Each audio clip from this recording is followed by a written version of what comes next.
go.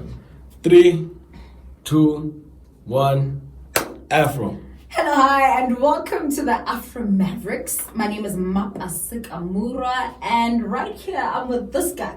This guy. Jamie Mighty. Mighty Jamie, rather. Whichever one. He's like, no, I'm actually Mighty. So, yeah. Whichever one. Let's go. Let's do this. So the discussion today is state-owned enterprises, specifically Eskom and SAA. But before we get into that, we just want to find out who is this Minister of Public Enterprises?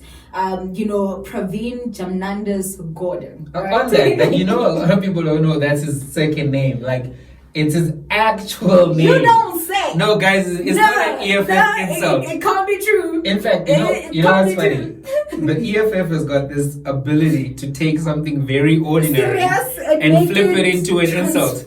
Because, like, Ubabagatu Tuzaini. Like, he's literally Ubabagatu Tuzaini. He didn't want to be called. It was no point of order to say, no, don't call him that. So now, Jamnadas sounds like it's a slur, it's like it's a smear, but that's his actual name. It's on his birth certificate. Yes. I'm sure there are people at home who call him Jamnadas. No, I'm just saying, I'm just a side thing. But okay. Go on, play ball. So, play girl. Play girl. There you go. Yeah, whatever that means. Okay, whatever that means. You see, you committed to something that you don't even.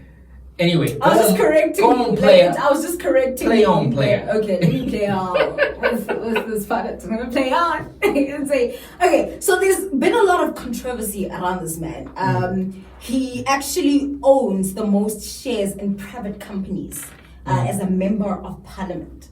So there's been a lot of controversy is this man a supporter of capitalism? Is that... Ooh. And the phone rings. We're gonna keep this in just for posterity. Put it on silent. So just go put it on silent, guys. We're gonna free flow with this a little bit. So don't you want to reject it? Is it on silent now? It will now? stop eventually. If this happens to you on TV, it's over for you. You're not gonna get called back. Right. Okay, so now there's been this conversation. Is this man backing his private interests, his capitalism interests in parliament and in his ministerial positions? So that's the question to you. I put to you, please just profile this man for us so that we can maybe understand where he's coming from. So I think it's very important to ground ourselves in substance, because there's a lot of stuff that's been thrown around who is Pravin, what does he represent. Here goes the call again. Put it on silent. Let me do that. Yeah, like put it on actual silent. Okay, so now the phone's on silent. Let's go back to Pravin. So what we know is that he's trained as a pharmacist, question mark around that, but it's not relevant to our discussion moving forward. What's important is that he served as the tax commissioner in Botswana under Mangope. And that's actually a critical anchor in his political career. He came into CODESA as part of the Transvaal Indian Congress. And he was the CODESA chairperson from 91 to 94. And this is where he actually developed his relationship with Cyril Ramaphosa.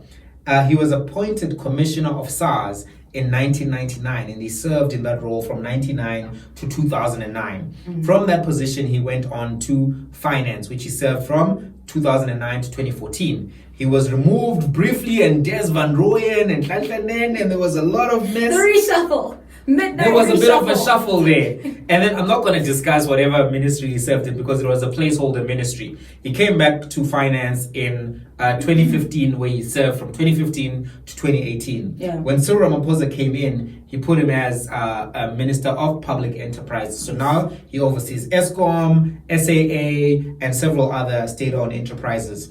So that's his background.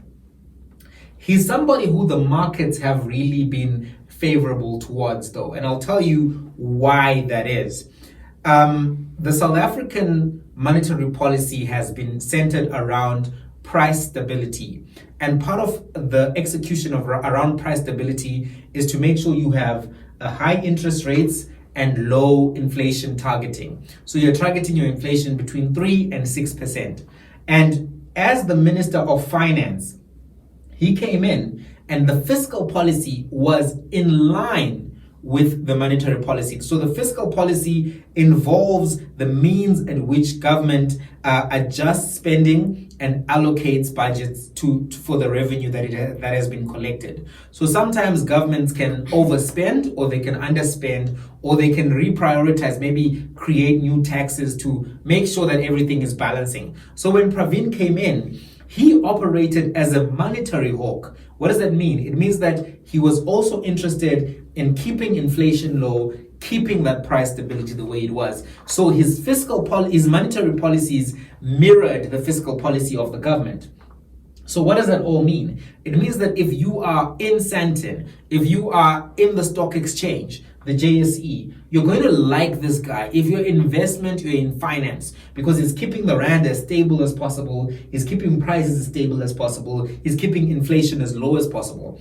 People who have lots of money worry about inflation because in the short term, what it does, actually, it corrodes the value and purchasing power of that inflation, of that money. So Pravin is a darling of Sandton and finance and the investment community because of his particular positionality around this. Now, I want to say, when you now compare Pravin's political, and I think it's fair to impute those are his political positions, when you compare them with those of the ANC and the Alliance, you'll find that there's a bit of disconnect there. And I say a bit, but I actually mean quite a lot. So what am I talking about? Right, number one, COSATU supports a flexible monetary policy. They support increased government spending. They support government ownership of state-owned enterprises. They support labor, right? That's COSATU, Congress of South African Trade Unions. The South African Communist Party, they are a communist party. They support flexible monetary policy. They support increased government spending. They support government ownership. Now, when you look at the NASREC resolutions at the 54th National Conference of the ANC, those resolutions are very specific. When you look at the bracket of economic transformation, number 27, 28, 29, they spoke to the Reserve Bank. They said that the Reserve Bank must have a flexible monetary policy. It must remain independent, but also that it must be 100% owned by the state. When you then go to the manifesto of the ANC manifesto says that, one, they believe in a public-led infrastructure program. What does that mean? You have to spend more money. Monetary hawks don't want to spend more money because that can raise inflation and that can decrease price stability, even though it creates more employment and can act as a stimulus to the economy. Further than that, the manifesto of the ANC says that they will create 275,000 jobs per year by investing in mining, infrastructure, as well as manufacturing. The manifesto then goes on to say that we're going to raise the minimum wage. All of these are spending objectives. But then when you now come back to the last point, the manifesto says our macroeconomic framework will align with and support the commitments that have been made in the manifesto. So now, if you compare the alliance partners, the resolutions of the National Congress, and the ANC manifesto, these are actually at contradictory points to the political expressed agenda of Pravin Gordhan, and I might add Tito Mboweni, and also Cyril Ramaphosa. They're actually operating as a ideological divergent faction to the ANC general marching orders. And this is where some of the friction lies with Pravin. Those who say he's not in step with the ANC are not unfair to say that, even though some of them may be saying it from outside the ANC, such as the EFF, which is for their own political agenda. But here, it's important for us to ground our conversation within the documents of the ANC, within this guy's history and trajectory. And I think it's very clear where he falls. Okay.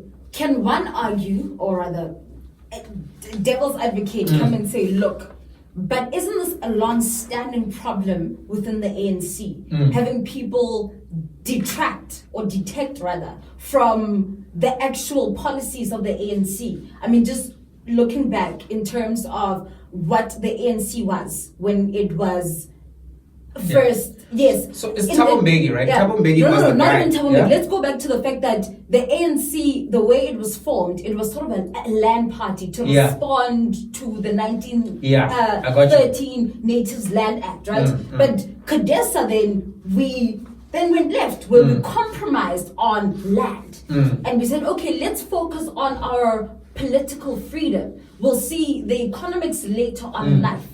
And even in their own manifestos and their resolutions, they've said, look, actually, we've got this issue of not being able to fully implement our policies. Yeah. And we as South Africans on the sidelines have also seen that they're not able to fully implement So their your own case is that the policies. ANC has always had divergent Yes, factions. I'm within saying, can we say that Pravin Gordhan is actually no outlier? This is who the ANC is. So I They've think got there's- policies yeah. on one hand, but on the other side, they are incapable of implementing their own policies. So beyond the implementation question, I think it's fair to say that there's a broad church within the Yeah. ANC. In fact, they do say that a lot. And part of that broad church is an economically divergent faction, which disagrees with COSATU and the Communist Party around how to achieve this. And even with members of the ANC who are in the, let's call it the center left of the political divide. So I think Thabo Mbeki, for me, which is what I was trying to say a little bit earlier, was the guy who allowed that to flourish. Because Thabo came in and he came in with his Western economic It's training, the and he was like, centralization of power. we are going to make this work. We're going to run a Western economic model as far as possible. So this is where a lot of these guys found expression. Tito, Pravin, Trevor Manuel, all of these guys who rolled out this neoliberal economic agenda. And Thabo Mbeki was able, because he was strong within the party, he was able to keep at bay COSATU and SACP. But as soon as he got weak in that 2005 NGC, they got rid of him, right? Because they were like, no, Thabo, you've been afoul of the party and his policy ideology for a while. And as soon as he was vulnerable enough, that's why COSATU and the Communist Party, remember Vavi said this, he said, look, our beef with Thabo Mbeki was around his arrogance and his inability to roll out the electoral manifesto mandate as stipulated by the party. So I think that's what I would say, as there's always been this tension. But when it comes to how do we measure Pravin, I think you measure him on the basis of the party documents, the party ideology, the party manifesto. So if he's not in line with those, at some point, people are going to call you out. So basically you're saying, let's wait for the NGC and see. No, I'm just saying that as things stand right now, when we are looking at him, I think it's important to ask ourselves, what are his politics? And his politics are very clear. He's a monetary hawk. He believes in high interest rates, inflation targeting, price stability. His fiscal policy concerns have been in line with that. I mean, his monetary policy rollout. And also, he's somebody who believes in privatization or strategic alliance with private players. And we're seeing this happen at Eskom. And we're also seeing it happen at SAA, where he has taken steps that could potentially lead to, either a liquidation or a transfer of SAA into private hands. And that's something that is happening under Pravin. Yeah, so essentially he's the deflecting fave. Maybe. Yeah. So I mean, before we go on, talk us through what's happening in Eskom, because I think we've contextualized Pravin's politics. What needs to be answered is whether or not Pravin is good at his job. Yeah. And specifically, is he good for public enterprises? Are the people saying he should move from that portfolio crazy? Because I know Peter Bruce loves Cyril Ramaphosa. He's always writing left, right, and center, loves Ramaphosa. People even accuse him of being overly biased. Yeah. But even Peter Bruce said Pravin Gordhan is not good at his job in public enterprises and he must go to Minister of Finance or something. So take us through what's happening in Eskom, or the history. How did you get here? Yeah. Where we have all of these power outages that are leading us to face Moody's downgrade to junk status, the World Bank saying that our economic outlook is only 0.9% growth as opposed to the 1.5 they were projecting. Run us through that. Yeah. So my history is very quick, fast, to the point, right? So in 1998, a white paper comes out on energy and policy, and it essentially says, look, the current capacity that you have will not be able to sustain you beyond 2007, right? Thabo Mbeki is the current DP at the time, Deputy President, right? So he sees this paper. So he's right? aware. Yes, he's aware. It's funny how deputy presidents are always involved in ESCOM issues. It's like, or just issues in the country in general. This is like, what corruption are you talking? I was just sitting at the side. I don't know what happened or whatever. Yeah, no. I was not involved. So he sees the policy paper, right? He becomes president, and in 2004, that's when he's like, "We've got a problem here." So he talks to Eskom. He's like, "Look, you need to sort this out." So wait. So we're in '98. That's when the white paper is commissioned. Yes. Then only in 2004 does he this... has this conversation with Eskom. In 2007, that's when Eskom then commissions the construction of Medupi and Kusile. 2007. Basically, what is it? Like 9 years later. Yes. This is 9 years later. That's in there. Yeah. Aha. Let's now move we'll now. actually do something. Exactly. Right? So we now expect these two power plants, if you may, to be completed in 2015. Right? 2015. So now 8 years from the 9 years. Yes. So 15 years later. By the way, that's quick math. What? That's No, quick math. Not 17 years, not 15. 17. I'm trying. I'm trying to do my quick math. So the from the time of being warned, there's a projected 17-year window when this is supposed to be completed 2015. Yes. Then what happens? So then they kind of like, wait, we're not done yet. There's a lot of things that happen in between. Yeah. And now as it stands, the expectation, right, for them to be completed, it's 2021 and 2023 respectively. Oh, that's crazy. And the budgets, the projected amounts have gone well over the projections. So right? initially, Medupi was supposed to cost us a good 69 billion rands. But now it's going to cost us 145 billion rands. Whoa. Kusile, on the other hand, started at a very mild... So that's 75 billion extra. That's quick maths. I'm trying.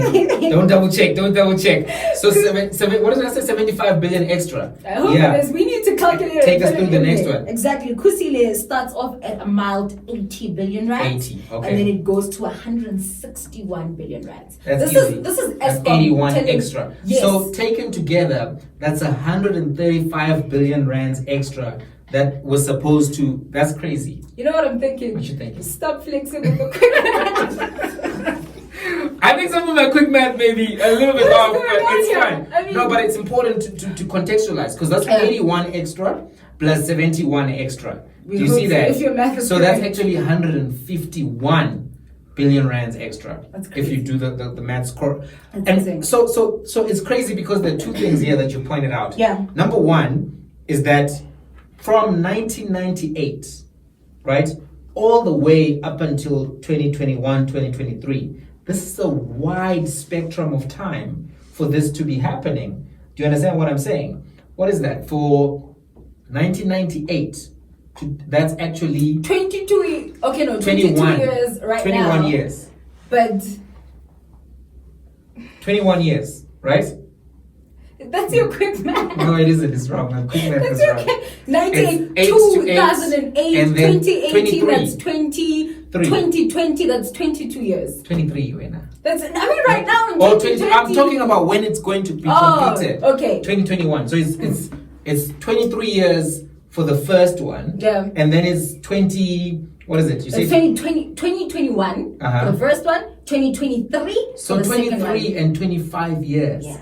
That's a long time for people to wait for transformation to happen. Exactly. Especially considering when you got the warning. Yes. Also, IPPs were introduced in a form of saying, okay, now we need someone else generating power on our behalf.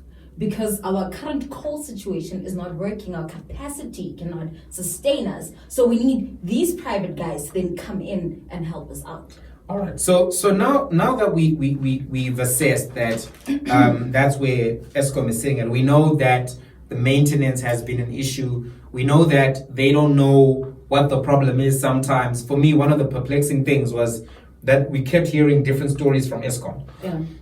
So one day, the Jabu Mabuza, former chairperson of the board, comes and says, the black thingy is not moving. It's like that black belt thing is not moving. But like, what? How are you coming to a national audience and you're failing to say conveyor belt? Yeah. Anyway, he says, no, the black thing is broken. So we're like, okay, the black thing is broken. We can see how that can cause problems because the coal moves on the conveyor belt. Yeah. Then the next time they come and they say, it's raining, the coal is wet. And then some engineers say, listen, but it does get wet in the process. So it shouldn't be an issue. You're burning it anyway. So just take maybe a bit longer before the burning happens. But this is a bad excuse. Then they say, no. We didn't mean wet coal. What we meant was sabotage. And then the other guy says, the chief operations officer says, no, the sabotage only affected a very, very small amount of wattage. So as an audience watching this communication disaster, you're like, these guys don't know what the problem is. They are saying it's any one of these things: conveyor belt, wet coal, sabotage. So which one is it? Right? I mean, seriously, if a doctor came and said to you, you either have cancer, heart attack, or you have laryngitis, which one do I have? Yeah. Do I have them all? What the hell is happening? And that was for me one of the red flags. But let's move from Eskom for a little bit. Yeah. SAA has a similar. But I'm not done. Are you not done? Oh, sorry, my bad. I'm not done. I thought you were done. Why would I be done so quick fast? Okay, let's continue. Let us continue. Okay. Okay. In true continuation, right? I thought you said you were going to keep it No. fast. I said the history. Oh, now the there's history. policy that I need to get into. Go, you go, yes. girl. Let me go with my policy. So to answer your question, the problem is that capacity dollar. Yeah. Eskom policies do not work. Yeah. And now they don't know what to do. Yeah. So now they're lying to us. That's essentially the simple. This is where the lies are coming from, because they messed up and they've been messing up. So So Eskom releases, the government releases their integrated resource plan. Mm-hmm. And they say these are the policies that we are going to be adopting moving forward because we know what to do with our plans. We're the ANC, right? And the first thing, right, policy position number 1 is to get more independent power producers. Is to get more power from them. This is in the IRP. Yes, this is in the IRP. They're saying, look, we are struggling as it is. Yeah. So we need to ensure that we procure more power from independent power producers. Got you. The second thing is that Koberg power plant, right? Yeah. They're saying, look, we know that its life is coming to an end in 2024. However, we're going to extend its lifespan actually by 20 years. Yeah, and how are they going to do that? Yeah, there's actually nothing, maintenance. Okay, maintenance. Basically. Maintenance. So there's nothing wrong with that, right? A power plant can actually be sustained for 100 years.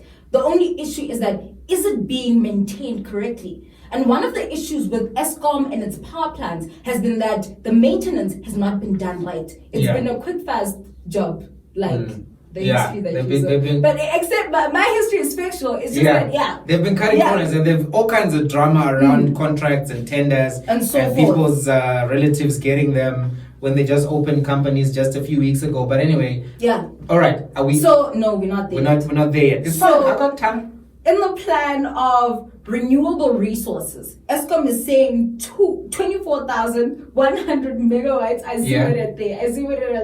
Okay, of coal will be decommissioned, right? Because they want to move into solar and wind, and nuclear, right? They're trying to do that. So they're saying, look, we need a team. And that's policy number. They're saying we need a team to come together and actually help us transition from coal, right, into now these renewable resources, right?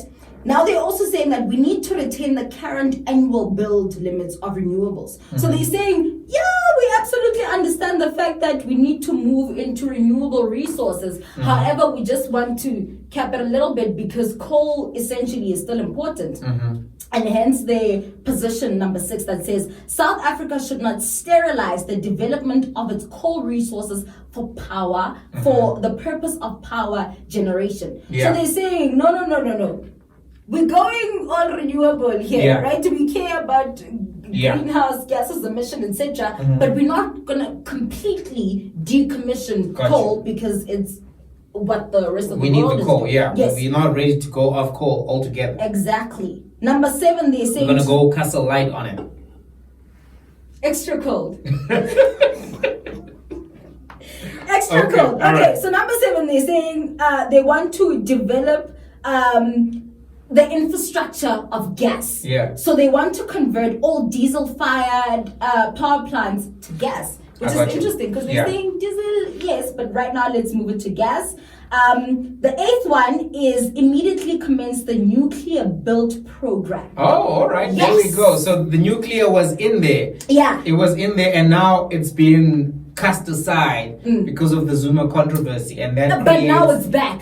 now it's back again. Now it's back. Oh, because of new Yes, management. Because new management can ensure New that management, we new get tenders. the proper resources from Kazakhstan Okay. or from the DRC. Okay, I got But you. they're actually going to get it from Russia, and we know that. All right. But this is the final one. Yeah. You can move into that. The final. This is my favorite one, Yeah. and I actually support this one.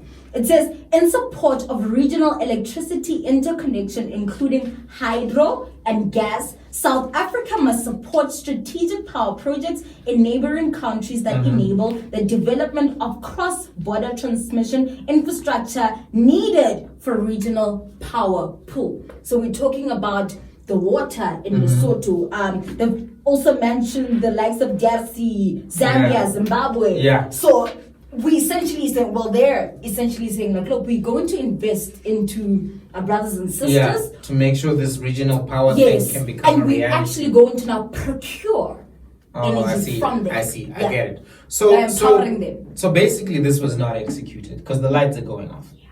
All right. So I think I just want to discuss a little bit around SAA. I'm going to rush through it Yeah. so that we, what we saw is that last year SAA was put under business rescue, and what that means is that it's a form of trying to save a distressed company from bankruptcy, because bankruptcy leads to liquidation. You have to sell all your assets, try to pay off everybody you owe, and then you're off the monopoly board, you're out. So obviously you don't want to do that because you want to keep assets such as SAA running. Yeah.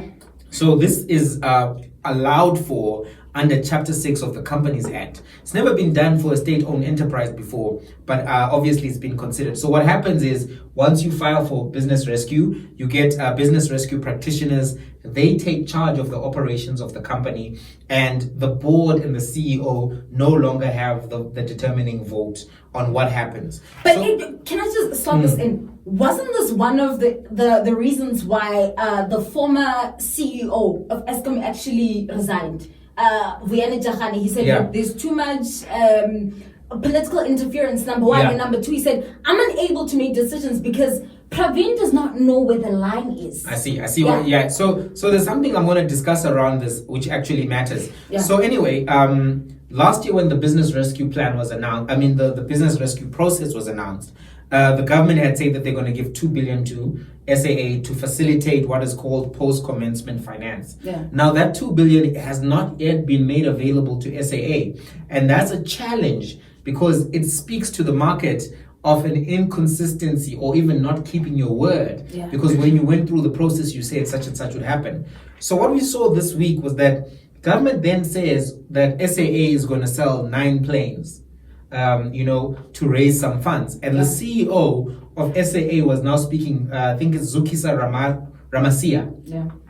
What was confusing to me about this whole thing is that Zukisa is not supposed to be making pronouncements when there is a business rescue practitioner who is overseeing things. Yeah. And in fact, you're not supposed to be selling off anything while your business rescue plan hasn't been approved. So you've got 45 days to come up with the business rescue plan once the practitioners are appointed. That business rescue plan requires a vote of 75% of the creditors to actually become the plan. So right now, the challenge that you're identifying seems to be coming back into the situation where you've got the CEO speaking on one side saying, we already plan to sell these 9 planes. This is a pre-rescue plan decision. But now you're under the rescue plan. So the practitioners should be the ones giving the marching orders. And the unions were actually saying that they wanted Sukisa to have a role in the business rescue. And that's actually against the business rescue process. So you could very well end up with more of what we call jambanja in Zimbabwe, which is basically is piti-piti. It's a fiasco, a fiesta, a melee of a cacophony. You know what I'm saying? That sounds like the political kunga cry. Yeah, crinkum crankum. You know what I'm saying? A higgy haga. And that's actually a word. I know, like literally every single word is in there. Yeah, so apparently he studies the dictionary. Exactly. So this is a potential hullabaloo in that scenario. So having put ESCOM and SAA in context, is Pravin the man for the job? What do you think? Look, I think not. I was listening to someone, a journalist, who was saying he went to XYZ country and he was speaking to someone, and that person was saying to him, I'm actually shocked that in your country, your ministers in your country, right in your country. What's that? Is that like, who's that? Is that the ANC? Hashtag Pravin must go, arrogant. Our producer's just showing us some stuff that's going, pass it, bring it over, pass it, let's see. So there's where's this coming from? Oh snap! It switched off. Okay, here we go. Pravin must go. Misleader in chief. Father of load shedding. Incompetent pills dispenser. Destroyer of SOEs. Conspiracy theorist. Father of rogue unit. It seems to be an ANC led. Well, the colors are. Yeah, well, we'll see. We'll corroborate in the comments. What is going on? What's going on? Okay. Yes, so, as I was saying, so the person says to him, "I'm shocked and I'm just." I'm shocked at the situation in your country and the fact that your ministers are people who are not exactly technically qualified to lead those ministries, right? Exactly. Ndate Jamnadas is a pharmacist. And it's not an offensive word. It's an actual That's his name. That's his an name. actual His name. is Jamnadas. So this man is a pharmacist. Yeah. We can argue, the job that he's done in terms of commissioner of SARS, finance minister. Yeah. But right now, in the position that we're in, we need someone who's technically qualified for the job. If Jabu Mabuza can be axed and say, look, the man was not even qualified for the job in the first place, why is that same burden and responsibility not put on a minister? When his entire house is in disarray, is a mess. So the president can actually bring someone outside who's not an MP. It's on the constitution. It says he can appoint a minister who's not a member of parliament. He can actually do that right now. Get someone who's qualified to actually make oversee an open call. Businesses. Okay. So what is in the best business interest the of super CEO? Yes, Stephen Koseff or somebody. Somebody who is capable. Even if he can't bring in an Aliko Dangote, but I'm just dreaming. No, okay. Dangote. AKA won't like that. Anyway. So this is my personal opinion on Pravin. I think that Pravin is good at revenue collection, revenue dispensation, and that's been his background. So if you look at from his Boputswana days, your tax commissioner, you're working, there you go, you're working on collecting money. Then you become commissioner of SARS. And arguably, aside from the controversies with Ivan Pillay and the rogue unit, you are given flying colors for collecting the money, right? This is commissioner of Gold SARS. star. You move to finance. And finance makes sense because you've been working in money collection. Now you're working in money allocation, money utilization. So those accounting skills, those regulatory skills around the dispensation of money, they work in those ministries. Those are good fits. Aside from the character issues and the ideological fights within the ANC, as a civilian, you can say, this guy, he's above board. Now, when you move him to public enterprises, the game shifts a bit because now you're not dealing with revenue collection. You're not dealing with financial functions only, although there's a revenue collection element of ESCOM, which is what some people are concerned about. Tito Mboweni, for example, wants Soweto to pay. But Which now they should not. Well, that's a debate for another day. Let's park it. But now, when you now consider public enterprises, you're dealing with high levels of employees, right? You're dealing with outcomes that are tangible, which require you to have an understanding of operations management, project management, human resource management in a different way than managing a department which is dealing with finance. So, for instance, Pravin doesn't have any real face time with unions and those particular movements. He doesn't know anything about that. He doesn't know anything about power generation, project management, as I've said. So now he's coming into a place where not only one state-owned enterprise has to do this, all of them have got public-facing outcomes that are needed now. Lights must be on now. So if you don't understand the first thing about that system, you're not going to be able to be effective. So you're coming from a space where you've had experience for over 20 years, 30 years almost, to a space where you've got zero experience whatsoever. At a critical time. At a time of crisis. So I think he's a misfit. I actually think that those who are saying that, number one, that ESCOM should be moved to the Department of Minerals and Energy are correct. It makes sense to put it there because of the relationship between the mines and power generation. There's a direct symbiosis there. Yeah, I think a question that would then pop up is then Gwede Mantashe the correct person to be the Minister of Mineral I would Resources? say slightly better than Pravin, and I'll give you my argument. Okay. And my argument is this. Gwede comes from the Communist Party. He comes from the union movement. He had leadership positions within NUM. So what does that mean? It means that he knows how to deal with unions. In the restructuring that is required for ESCOM, there is going to have to be a lot of give and take. So government won't get everything it wants. The unions won't get everything they want.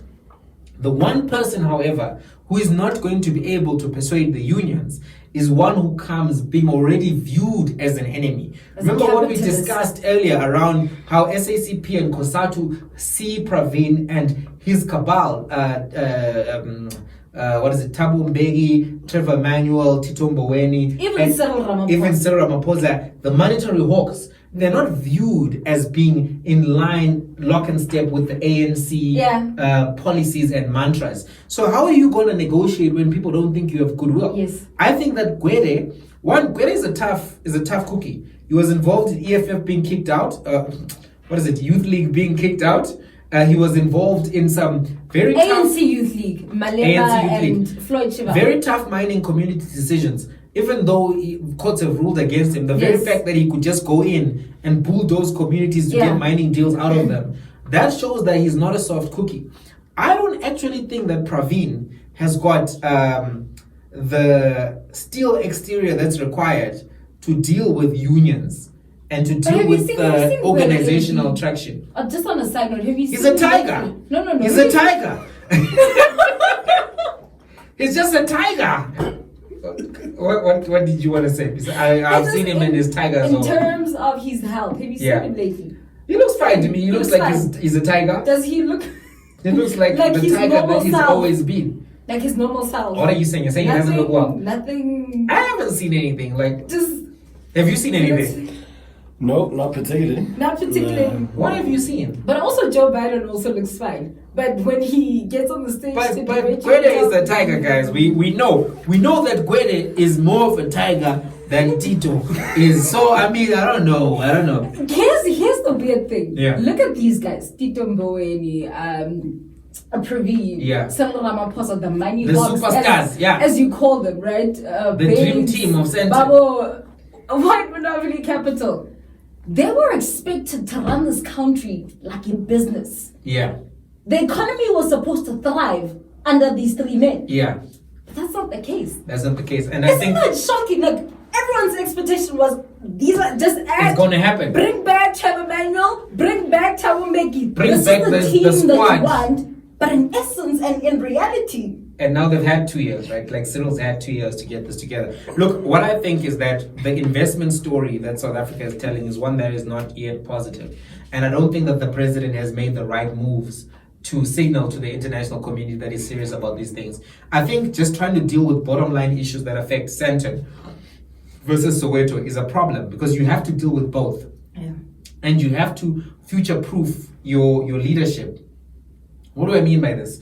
It's one thing to come and talk about 4IR, but what have you actually done to reform education in the 2 years that you've been in? Because the minister's still there, right? There's no real change in education policy.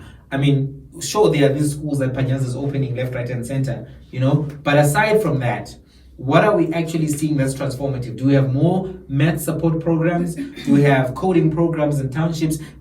What have you done? Right? If he had done that kind of a thing, the international community would have said, okay, maybe this guy is serious. Because when they went to Japan for that investment conference, they told him, fix your education. When you look at the global competitiveness indexes, South Africa's education is one of the big red flags. And I also think that this approach of we're just going to keep everything the same but deal with corruption was naive, because corruption is endemic in the ANC and it's very difficult to just pull the plug on it, because a lot of the cadres who are deployed are involved in that. So it's one of the toughest things. But if they had come through and said, listen, let's change our inflation targeting, not radically.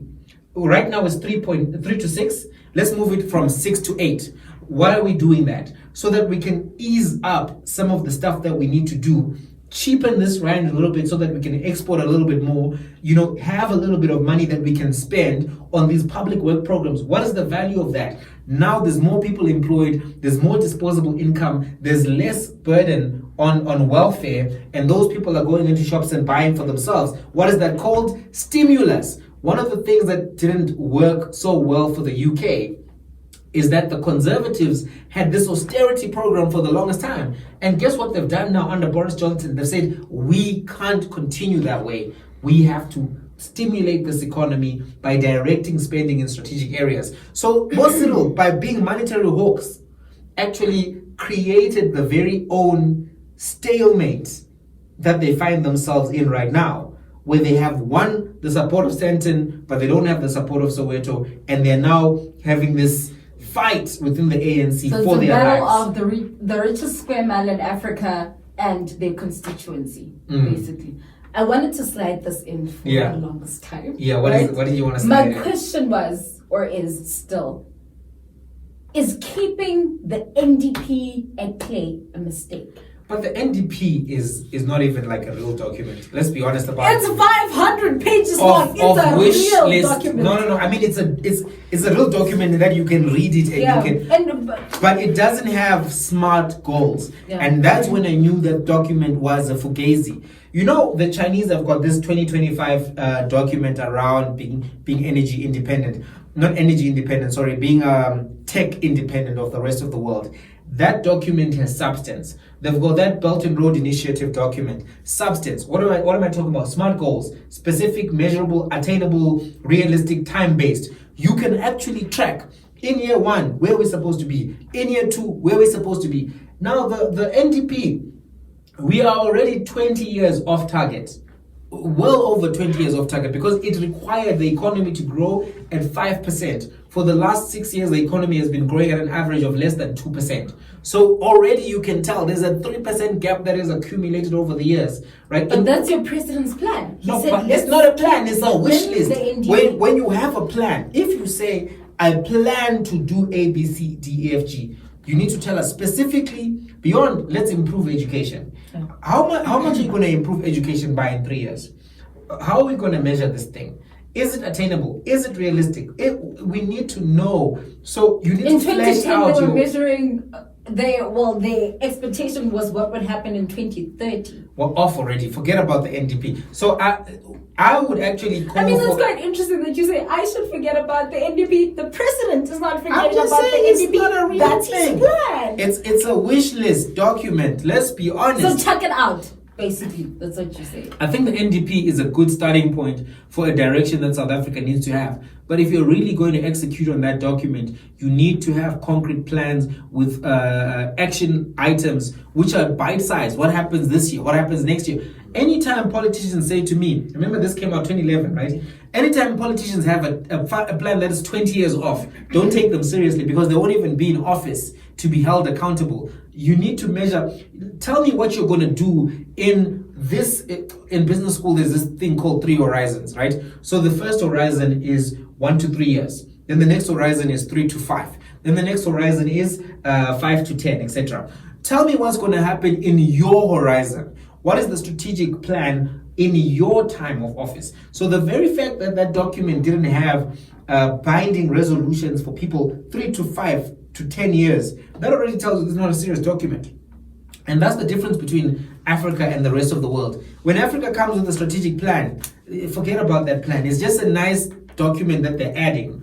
But when Germany comes with a strategic plan, they're going to do it, and they're going to do it before their actual deadline. But we hope that that's not always going to be the case, especially considering that 7 out of 10 of the fastest growing economies in the world are from here in Africa. But they're also growing from a very low base. There is a change. All right. So Sort of let's conclude this because we're running out of time, or we're well over time. Hopefully you enjoyed this episode as long as it is. Should Pravin go? Yes or no? Pravin must go.